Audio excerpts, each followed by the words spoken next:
En fait, dès le début de l'aventure Heroes, il y a maintenant presque 5 ans, très vite, on a compris qu'il nous faudrait ouvrir les MOOC magazines à de nouvelles thématiques.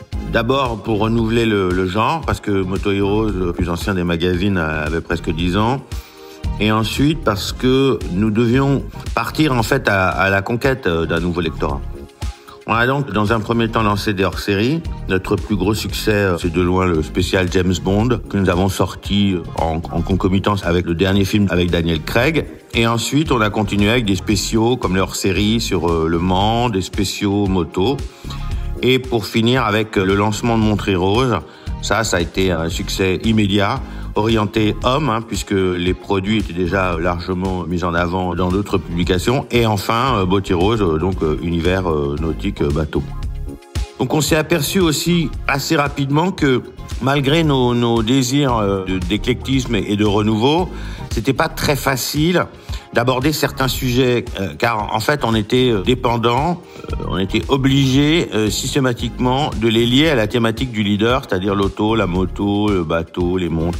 Et donc en créant Hero Style, on s'est ouvert une fenêtre de liberté et désormais on peut consacrer des articles entiers à des passions qui n'avaient pas lieu d'être jusqu'alors, comme le voyage, la culture, la gastronomie, l'art ou la mode.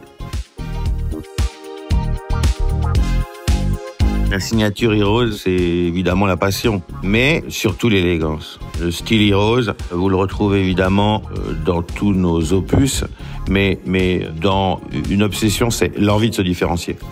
Dans le choix des sujets, par exemple, mais aussi dans les modes de traitement. Et à mon sens, la signature photo est primordiale. On réalise 90% des shootings. C'est évidemment plus contraignant et plus coûteux que de se servir en agence, mais c'est aussi la certitude d'avoir une vraie patte, un style authentique, un ton. Nous travaillons avec de grands photographes, tous élevés à l'école, Gala, Figaro, Vogue, Paris Match. Emmanuel Scorsetti, François Darmini, Thomas Lavelle, Thomas Voller.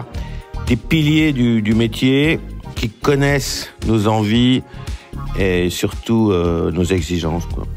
La couverture d'Antoine Dupont, par exemple, est un modèle du genre. On a souhaité vraiment mettre de côté l'image du rugbyman combattant hirsute qu'on a l'habitude de voir. Et là, on est passé carrément à de l'élégance masculine pure, quoi. Vraiment des shootings de mode personnifiés, très stylés, façon modèle, quoi. Alors, évidemment, ça a pris du temps. On l'a suivi en Suisse, chez Audemars Piguet, son horloger. Et chez lui, dans sa maison familiale à côté de Toulouse, il y a pas loin de 4 heures de shooting, mais le résultat est vraiment exceptionnel.